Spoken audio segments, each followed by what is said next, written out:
The year was 2047. Earth had come a long way since the early days of space exploration.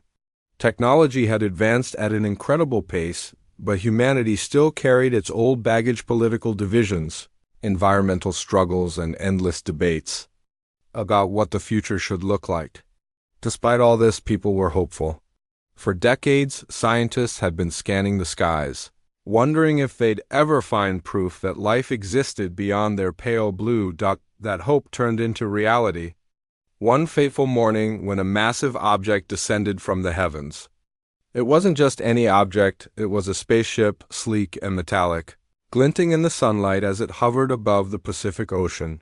The world watched in awe as it slowly lowered itself into the water near Hawaii, sending shockwaves rippling across the globe.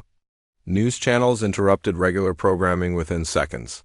Social media erupted with videos, theories, and prayers. Was this the moment humanity had dreamed of? Or was it something darker? At first, no one knew much about these visitors.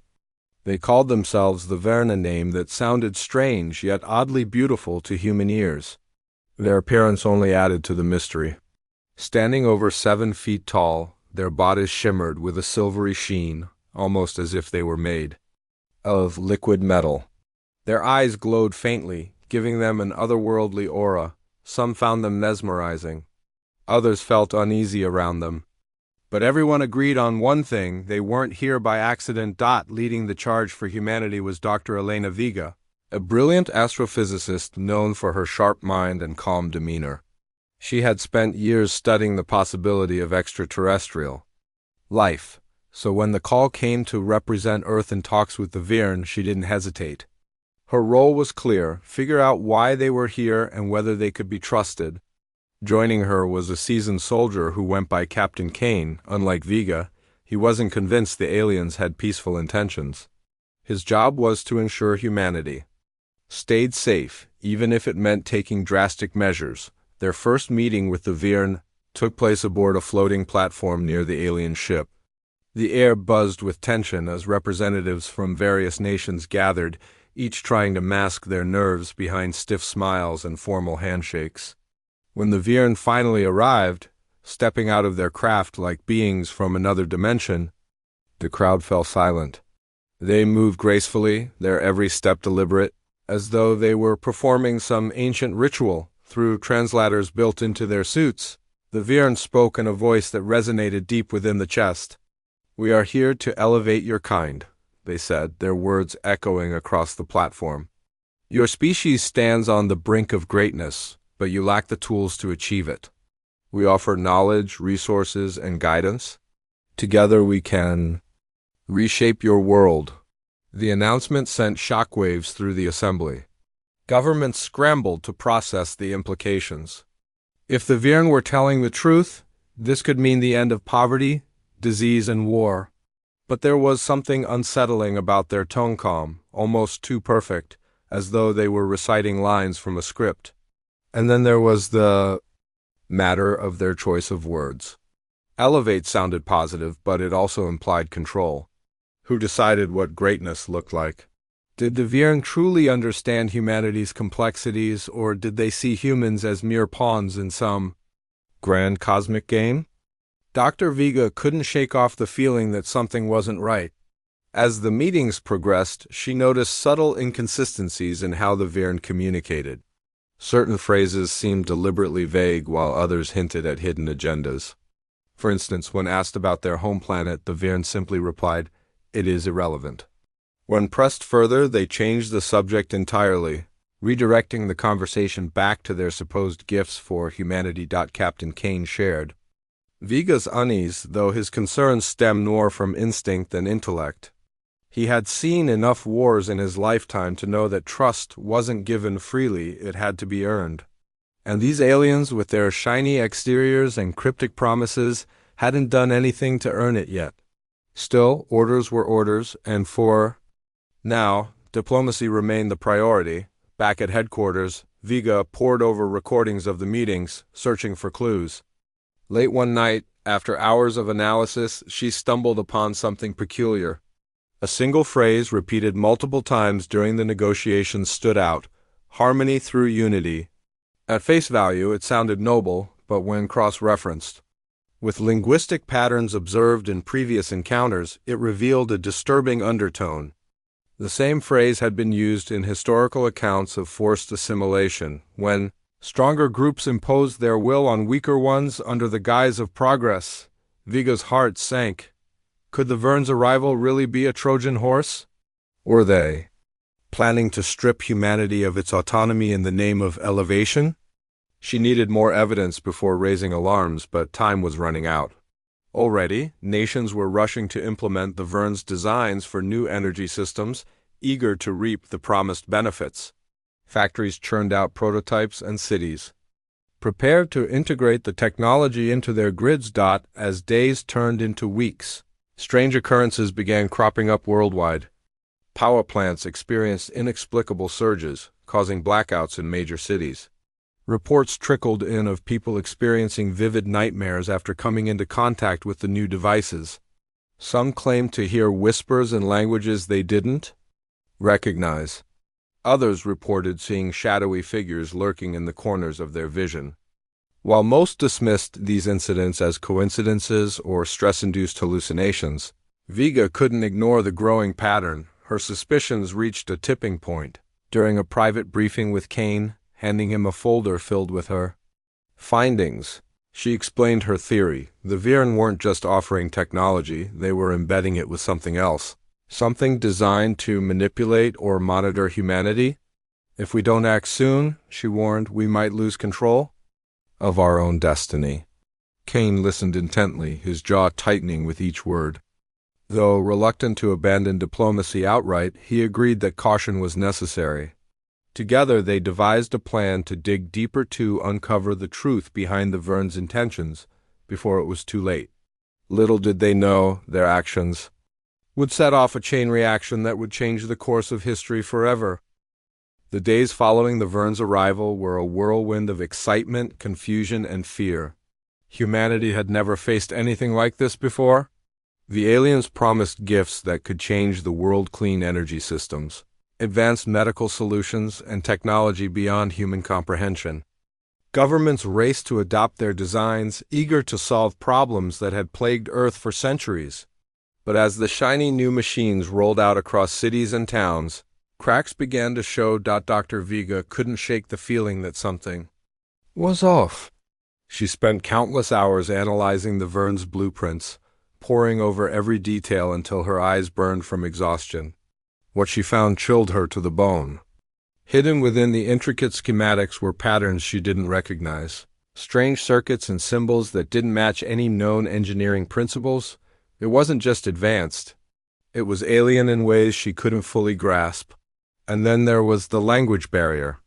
Every time she tried to ask the Verne about these anomalies, they deflected with vague answers or changed the subject entirely. Captain Kane noticed how stressed Viga looked.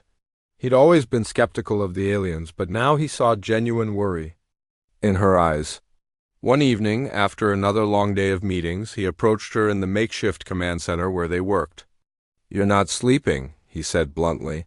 Leaning against a table covered in papers and screens, Viga sighed, rubbing her temples.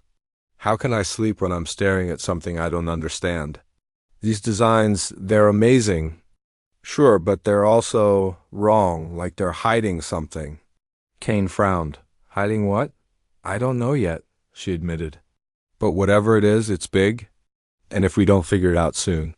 She trailed off, unable to finish the thought. Their conversation deepened an unspoken bond between them. Viga respected Kane's pragmatism, while Kane admired her determination to uncover the truth. They weren't friends exactly, but they trusted each other enough to share their fears. That trust would become crucial in the days ahead. Meanwhile, strange things kept happening around the world. Power grids flickered unpredictably, plunging entire regions into darkness without warning. In some cases, the blackouts lasted mere seconds. In others, they stretched for hours. Engineers scrambled to fix the issues, blaming faulty wiring or software glitches. But the real problem went deeper. Reports poured in of bizarre side effects linked to the new energy systems. People claimed to hear faint humming noises coming from the devices even when they were turned off. Others reported vivid dreams filled with images of glowing landscapes and towering metallic structures. Some woke up screaming, convinced they'd seen glimpses of the Vern's home planet. At first, these incidents were dismissed as paranoia or coincidence, but as they grew more frequent, people started paying attention. Social media lit up with videos of malfunctioning machines and testimonies from frightened citizens. Conspiracy theories spread like wildfire, ranging from government cover-ups to warnings of an impending alien takeover. Panic began to simmer beneath the surface of society. Amid the chaos, Captain Kane decided it was time to take matters into his own hands. While diplomats continued negotiating with the Vern, he assembled a small team of soldiers and scientists to investigate further. Operating under strict secrecy, they conducted raids on sites where the alien technology had been installed. What they discovered shocked them. Deep underground, hidden beneath layers of rock and concrete, were massive machines unlike anything humanity had ever built. These weren't just power generators, they were mining rigs designed to extract resources directly from Earth's core. The implications hit Kane like a punch to the gut. The Vern hadn't come to help humanity. They'd come to exploit it. Their so-called gifts were Trojan horses, masking their true intentions behind promises of progress. Kane immediately relayed his findings to Vega, who confirmed his worst fears. Analyzing data from the alien machinery, she realized the full scope of the threat. If left unchecked, the mining operations would destabilize Earth's crust, triggering catastrophic earthquakes and volcanic eruptions. Billions of lives were at risk not just from environmental collapse but from the Vern themselves, who clearly had no qualms about using force to achieve their goals. Armed with this knowledge, Vega and Kane knew they had to act fast, but exposing the truth wouldn't be easy. The Vern had already won over many influential leaders, convincing them that cooperation was humanity's only path forward. Public opinion was divided, with some hailing the aliens as saviors and others calling for war. Any attempt to challenge the official narrative would be met with resistance and possibly violence. Determined to gather more evidence, Kane led a covert mission to infiltrate one of the largest Vern installations. The operation was risky, requiring precision and stealth. His team moved under the cover of night, navigating through dense forests and abandoned industrial zones to reach their target. As they approached the facility, they marveled at its size and complexity.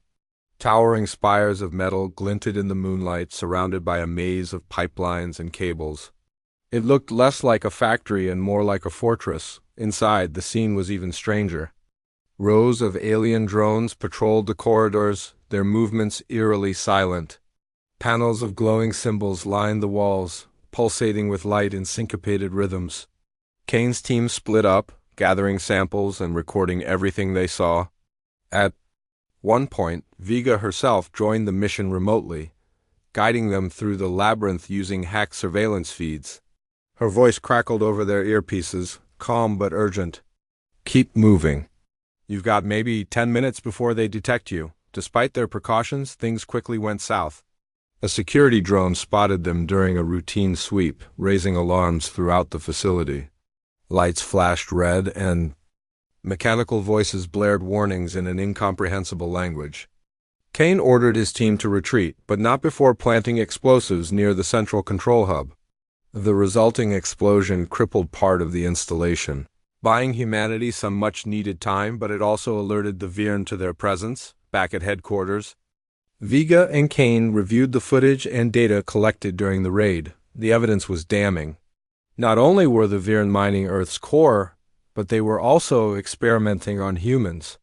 Test subjects showed signs of neurological changes, suggesting the aliens were trying to alter human biology on a fundamental level. Whether this was part of their plan for elevation or something more sinister remained unclear, but one thing was certain: humanity was running out of time. As news of the raid leaked to the public, reactions were mixed. Some hailed Kane and his team as heroes, while others accused them of sabotaging humankind's best chance at survival. Diplomatic relations with the Virn deteriorated rapidly, with tensions escalating into open hostility. The aliens, once portrayed as benevolent benefactors, now appeared as invaders bent on conquest. For Vega and Kane, the stakes had never been higher. They had uncovered the truth, but exposing it meant risking everything, including their lives. Yet neither of them hesitated. Humanity's future depended on their next move, and they were prepared to do whatever it took to protect it. The revelation about the Vern's true intentions sent shockwaves through humanity. News of their betrayal spread like wildfire, fueled by videos from Kane's team and Vega's analysis of the alien tech. For weeks, people had debated whether the aliens were saviors or threats. Now, there was no room for doubt. The evidence was undeniable. The Virn weren't here to help, they were here to take. And they didn't care who got hurt in the process. Public opinion shifted overnight. Protests erupted in cities worldwide, with crowds demanding action against the invaders.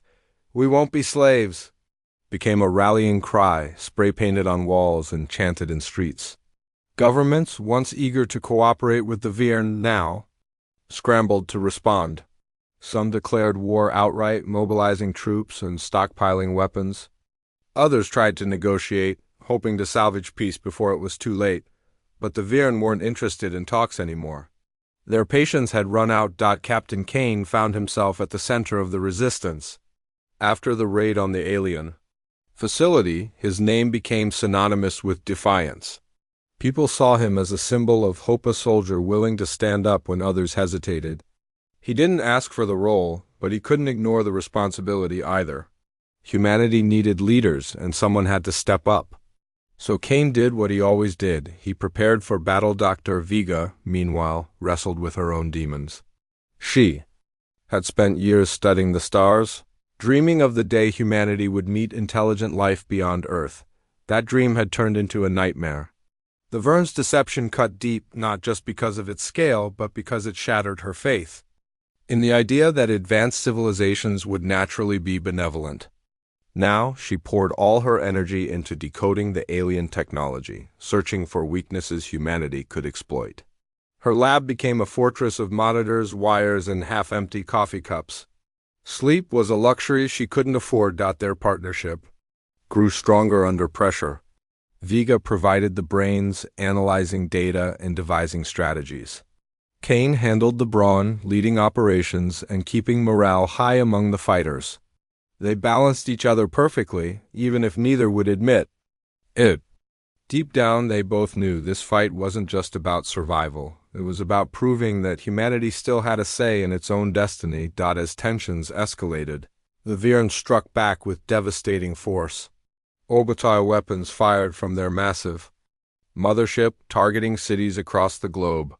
Lasers rained down from the sky, reducing buildings to rubble and turning streets into infernos.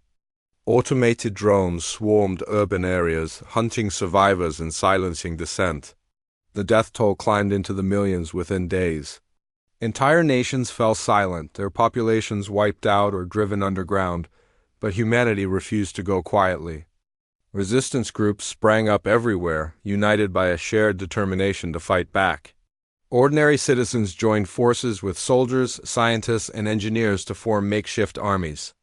Factories repurposed civilian machinery into crude weapons. Farmers turned fields into bunkers. Teachers taught survival skills alongside algebra. It was messy, chaotic, and often desperate, but it worked. One such group emerged in North America, led by a retired general who called himself Ironclad. His real name didn't matter. What mattered was his reputation. Ironclad had fought in every major conflict of the past 3 decades, earning a reputation for being relentless and resourceful. When the call went out for volunteers to join the resistance, thousands answered. Under his command, they launched guerrilla attacks on Virn supply lines, sabotaging equipment and disrupting communications. Their success inspired others to follow suit.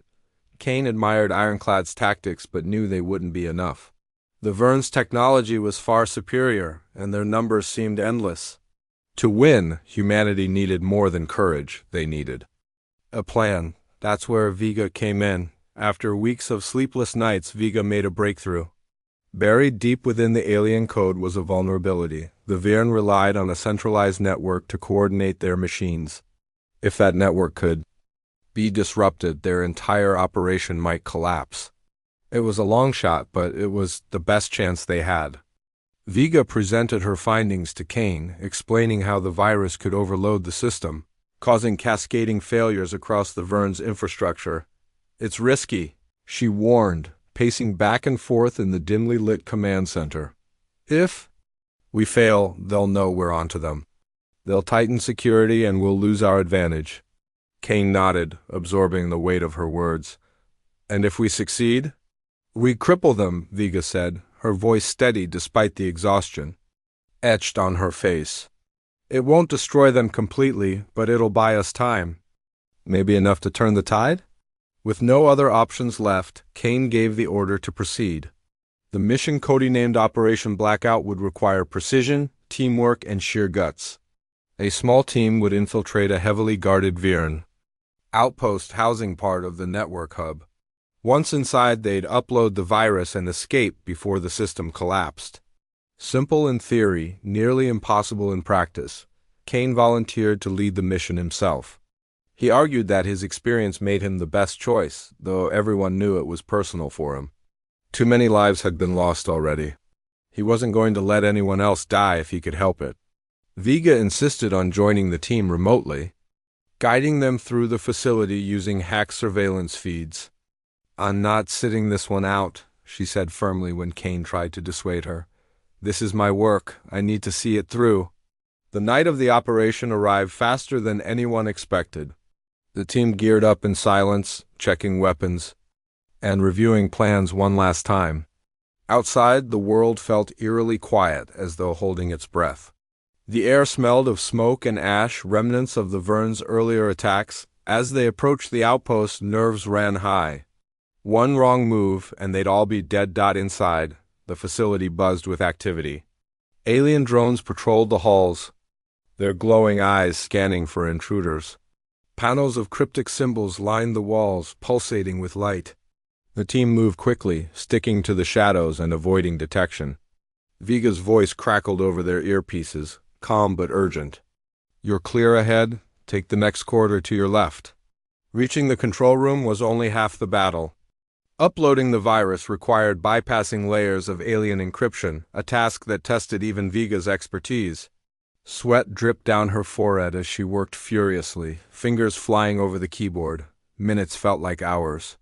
Finally, a message flashed on the screen. "Upload complete. Get out of there." Vega shouted, "Now!" The team bolted for the exit, hearts pounding. Behind them, alarms blared, and the facility began to shake.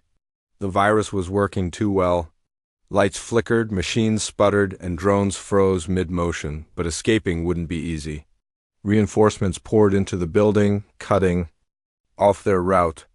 Bullets ricocheted off metal walls as the team fought their way through. Just when it seemed they were trapped, Kane spotted an alternate exit, a service tunnel blocked by debris.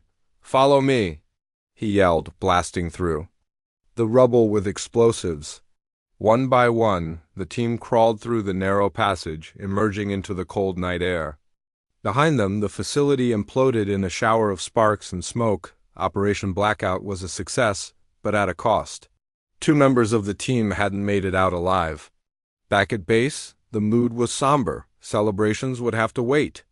For now, they mourned their fallen comrades and steeled themselves for the battles ahead. The Virn retaliated swiftly, launching a fresh wave of attacks. Cities burned and skies darkened with smoke.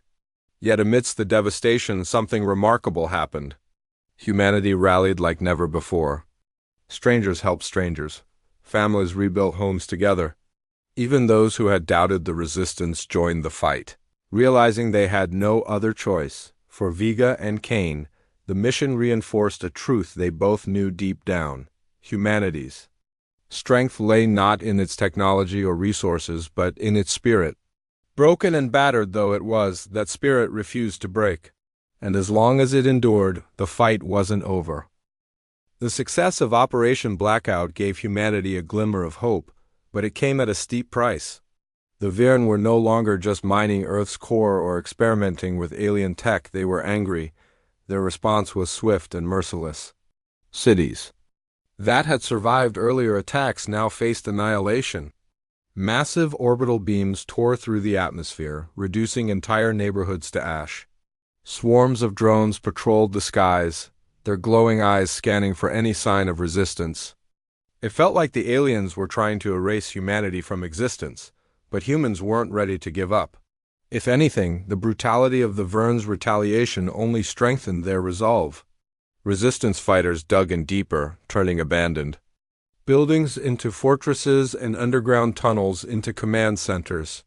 Farmers who had never held a weapon before picked up guns to defend their families. Scientists worked around the clock to reverse engineer alien technology, creating makeshift weapons capable of taking down drones and even larger machines. Humanity wasn't fighting fair, it couldn't afford to, but it was fighting smart. Dr. Vega became the backbone of this effort. Her lab transformed into a hive of activity, buzzing with engineers, programmers, and soldiers all working toward one goal: survival. She barely slept, surviving on coffee and sheer willpower. Every hour counted, and she knew it. Using fragments of the data recovered during the raid, she pieced together new strategies to counter the Vern's overwhelming firepower. One breakthrough came when her team discovered how to hijack the aliens' communication signals. By tapping into their network, they could briefly disable enemy drones, giving human forces critical moments to strike. Captain Kane led the charge on the battlefield. His leadership style was simple: lead by example. He didn't ask anyone to do something he wouldn't do himself. Whether it was storming a heavily guarded alien outpost or holding the line against an advancing wave of biomechanical creatures, Kane was always at the front. His presence inspired others to push harder, fight longer, and believe that victory was still possible, even when the odds seemed insurmountable. One of the most intense battles took place over what used to be New York City. Once a bustling metropolis, it was now a war zone. Skyscrapers lay in ruins, streets were littered with debris, and smoke hung heavy in the air. The Virn had set up a massive command center there, coordinating their global assault. Taking it out would deal a significant blow to their operations, but getting close enough to plant explosives was nearly impossible. Kane assembled a small team for the mission, handpicking fighters who had proven themselves in previous engagements. Among them was a young engineer named Riley, whose modifications to human weapons had already saved countless lives. Despite his skill, Riley had never seen combat up close. Kane noticed the fear in his eyes but didn't say anything. Everyone dealt with nerves differently, and right now they needed focus more than reassurance. The plan was risky. They'd approach the city under cover of darkness, moving through sewer systems to avoid detection. From there, they'd split into two groups, one to create a diversion, drawing the Vern's attention away from the command center, and the other to plant the explosives. Timing was everything. If either group failed, the entire mission would collapse. As they crept through the sewers, the sound of dripping water echoed around them. The air smelled foul, but no one complained. Above ground, explosions lit up the night sky as remnants of the resistance clashed with Vir patrols. The distant rumble of collapsing buildings reminded them of what was at stake. Finally, they reached the access point leading into the city. Kane signaled for silence, then motioned for the team to move forward. The diversion team struck first, launching rockets at a nearby drone patrol. The resulting chaos drew dozens of Virn units away from the command center, giving Kane's group a narrow window to act. Moving quickly, they scaled the wreckage of a collapsed skyscraper, using grappling hooks to reach the upper levels where the command center was located. Along the way, they encountered automated turrets guarding key entry points. Riley's modified EMP grenades proved invaluable, disabling the turrets long enough for the team to slip past. Inside the command center, the scene was chaotic.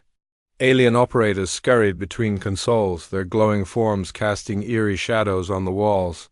Huge screens displayed maps of Earth, marked with red zones indicating areas targeted for destruction. Kane's heart sank as he realized the scale of the Vern's plans. They weren't just mining resources, they were preparing to terraform the planet, reshaping it into something unrecognizable.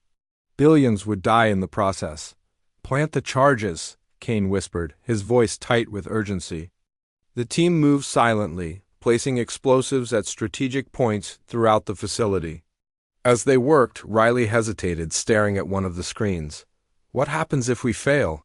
he asked quietly, his voice trembling. "We don't," Kane replied without looking up. "Failure isn't an option." With the charges set, they prepared to retreat. But just as they turned to leave, alarms blared. The Viren had detected them. Reinforcements poured into the room, their metallic forms gleaming menacingly in the dim light. A fierce firefight erupted, bullets ricocheting off walls as the team fought to hold their ground. Riley, despite his lack of combat experience, surprised everyone by staying calm under pressure. When a drone cornered him, he used a prototype laser cutter, a tool designed for repairing engines, to slice through its armor, disabling it instantly. Finally, with the Viren closing in, Kane triggered the detonator. The explosion shook the building, sending chunks of debris raining down. The team scrambled to escape, dodging falling rubble as flames engulfed the command center. Outside, the diversion team provided covering fire, allowing Kane's group to make it back to safety.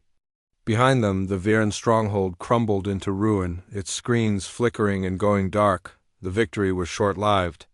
While the mission dealt a significant blow to the Viren's operations, it also enraged them further. In retaliation, they unleashed their ultimate weapon, a colossal biomechanical creature unlike anything humanity had ever seen. Towering hundreds of feet tall, it moved with terrifying speed, its body covered in shimmering plates of alien metal. Its eyes glowed with an unnatural light, and its roar shook the ground beneath their feet. Wherever it went, destruction followed. Desperation gripped humanity as news of the creature spread. Conventional weapons had little effect against it. Missiles bounced off its armored hide, and artillery fire barely slowed it down. Entire armies were wiped out trying to stop it. For the first time since the invasion began, hope seemed truly lost, but Viga refused to surrender. Locked away in her lab, she pored over every scrap of data collected during previous missions. There had to be a way to defeat the creature, if not with brute force, then with ingenuity. Late one night, inspiration struck. She remembered something from her analysis of the Viren's neural network. The aliens relied heavily on centralized control systems. If the creature was connected to that same network, disrupting it might render the beast vulnerable. She shared her idea with Kane, explaining how they could adapt the virus used in Operation Blackout to target the creature specifically. "It's risky," she admitted. "We'll have to get close enough to upload the program directly into its system, but if it works, it buys us a chance," Kane finished, nodding grimly. "That's all we need." The plan required splitting their remaining forces. While most of the resistance kept the creature occupied, drawing its attention away from key locations, a small strike team would infiltrate its base of operations. The mission was suicide. Everyone involved knew it, but nobody hesitated to volunteer. Humanity was out of options, and sometimes desperation bred courage. Kane led the strike team personally, determined to see the plan through. As they approached the creature's lair, a sprawling complex, buried deep within a mountain range, he couldn't help but feel a sense of finality. This might be the last battle he ever fought. But if it meant giving humanity a fighting chance, he was willing to pay the price. Inside the lair, the air was thick with tension. The creature loomed ahead, its massive form blocking the path. Around it, smaller Viren units patrolled, their movements precise and mechanical. The team moved cautiously, avoiding detection as best they could. Viga guided them remotely, her voice steady despite the stakes.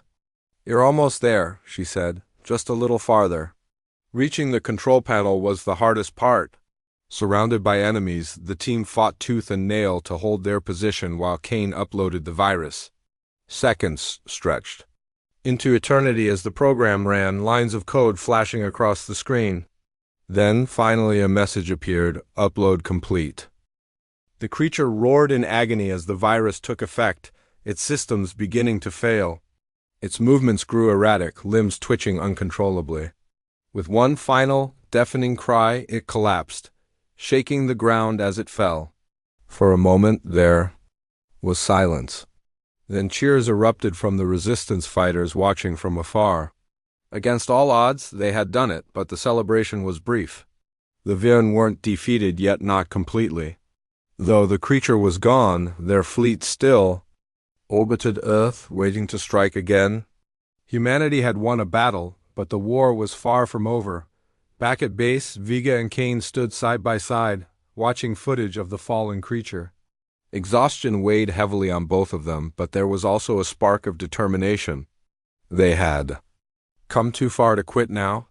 Whatever happened next, they would face it together. The victory over the biomechanical creature was a turning point, but it wasn't enough to end the war. The Virn still held the upper hand. Their massive mothership loomed in orbit like a dark cloud, casting its shadow over Earth. Every day, their attacks grew more brutal. Cities were reduced to rubble, forests burned, and oceans churned with debris. Humanity was on the brink of collapse. Clinging to survival by sheer willpower, Dr. Vega knew that defeating the creature had only delayed the inevitable. The Vern's technology was far superior, and their ability to adapt made them nearly unstoppable. But she also knew something else. They weren't invincible. The virus she and Kane had used to take down the biomechanical monster proved that their centralized systems were vulnerable. If humanity could exploit that weakness on a larger scale, targeting the mothership itself, they might stand a chance. Vega spent every waking moment refining her plan. Her lab became a fortress of wires, monitors, and half-empty coffee cups. Sleep was a luxury she couldn't afford, not when every second counted. She pored over data from previous missions, analyzing patterns in the Vern's behavior and identifying potential flaws in their defenses. Finally, after days of relentless work, she came up with a strategy, a risky one. But the only shot they had left. The plan was simple in theory, though executing it would be anything but easy. A small team would infiltrate the Virn mothership, bypassing layers of security to upload an upgraded version of the virus directly into their mainframe. Once inside, the program would spread through their network, disabling weapons, drones, and even their mining operations. Without these tools, the Virn would lose their advantage, giving humanity time to regroup and mount a final counterattack. Kane didn't hesitate when Vega presented the plan. He knew the risks better than anyone. The odds of surviving such a mission were slim, but he also understood what was at stake. If they failed, Earth would fall, and if they succeeded, well, there were no guarantees, but at least humanity would have a fighting chance. They're going to need someone who knows how to handle themselves in tight spots, Kane said, his voice steady despite the gravity of the situation. I'll lead the infiltration. Vega wanted to argue, to tell him it was too dangerous, but she knew he wouldn't back down. Besides, she trusted him. More than that, she respected his determination. Together, they assembled a team of volunteers, fighters, engineers, and medics, all willing to risk everything for the sake of the mission. Each member brought something unique to the table, whether it was technical expertise or raw courage. They were a patchwork group, united by desperation and hope. The night before the mission, tensions ran high. In the makeshift command center, the team reviewed plans and rehearsed strategies until their voices grew hoarse. No one spoke about the possibility of failure. They didn't need to. Everyone knew what awaited them if things went wrong. Still, there were moments of quiet camaraderie, a shared laugh over a bad joke, a pat on the shoulder, a whispered promise to watch each other's backs. These small gestures mattered more than words, reminders that even in the darkest times, humanity found ways to connect. As dawn broke, the team geared up, checking weapons and supplies one last time. Outside, the world felt eerily silent, as though holding its breath. The air smelled of smoke and ash, remnants of the Vern's earlier attacks. As they boarded the transport ship, a captured alien craft modified for human use, Vega gave them one final briefing. This isn't just about stopping the Virn, she said, her voice firm despite the exhaustion etched on her face. It's about proving that we're still here, that we're still fighting. Don't let fear cloud your judgment. Stick to the plan, trust each other, and remember why you're doing this." No one responded verbally, but the resolve in their eyes said, "Everything." With engines roaring, the ship ascended into the sky, heading straight for the mothership. The journey was tense, every second stretching endlessly as they approached the behemoth hovering above Earth. From a distance, it looked impenetrable, a labyrinth of metal and energy shields, but Viga's analysis revealed weak points. Timing would be crucial. Reaching the mothership undetected required precision flying and nerves of steel. The pilot, a young engineer named Riley, navigated through dense fields of debris and anti-aircraft fire, dodging blasts that threatened to tear the ship apart. When they finally docked inside the alien vessel, the team exhaled in relief. For now, they were safe. But the hardest part was yet to come. Inside the mothership, the atmosphere was surreal. Alien symbols glowed faintly along the walls, pulsating in syncopated rhythms. Strange machines hummed with energy, their purpose unknown, but undoubtedly sinister. The team moved cautiously, sticking to the shadows and avoiding patrols of Viren drones. Viga guided them remotely, her voice crackling over their earpieces as she monitored surveillance feeds hacked from the ship's internal network. "Stay low," she instructed. "There's a patrol ahead, wait for my signal." Minutes passed, like hours. Finally, Viga gave the go-ahead and the team pressed forward. Reaching the central control room required navigating a maze of corridors and bypassing multiple layers of security. At one point, they encountered a locked door guarded by automated turrets. Riley's quick thinking saved them. He rigged a decoy device to distract the turrets long enough for the team to slip past. When they finally reached the control room, the sight took their breath away. Towering panels of alien technology lined the walls, glowing with intricate patterns that defied logic. At the center stood a massive console humming with power.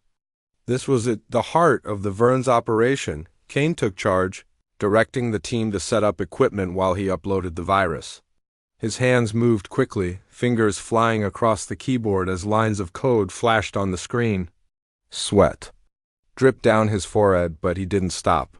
Behind him, the others kept watch, ready to fend off any threats. Then came the alarm. Red lights began flashing, and mechanical voices blared warnings in an incomprehensible language. The Viren had detected them. Reinforcements poured into the room, their metallic forms gleaming menacingly in the dim light. A fierce firefight erupted, bullets ricocheting off walls as the team fought to hold their ground. "Almost done," Kane shouted, his voice strained. "Just a few more seconds." Riley, armed with a prototype EMP grenade, disabled several drones, buying precious time. Another fighter sacrificed himself to protect the console, taking a fatal hit while ensuring the upload continued uninterrupted. Blood stained the floor, but there was no time to mourn. Survival depended on finishing the job. Finally, a message appeared on the screen. "Upload complete." The effect was immediate. Lights flickered, machines sputtered, and drones froze mid-motion. The virus spread rapidly through the network, crippling the Vern's systems. Chaos erupted. Aboard the mothership, as alarms blared and explosions rocked the structure, the team bolted for the exit, hearts pounding as they retraced their steps. Escaping wasn't easy. Corridors collapsed around them, and debris blocked their path.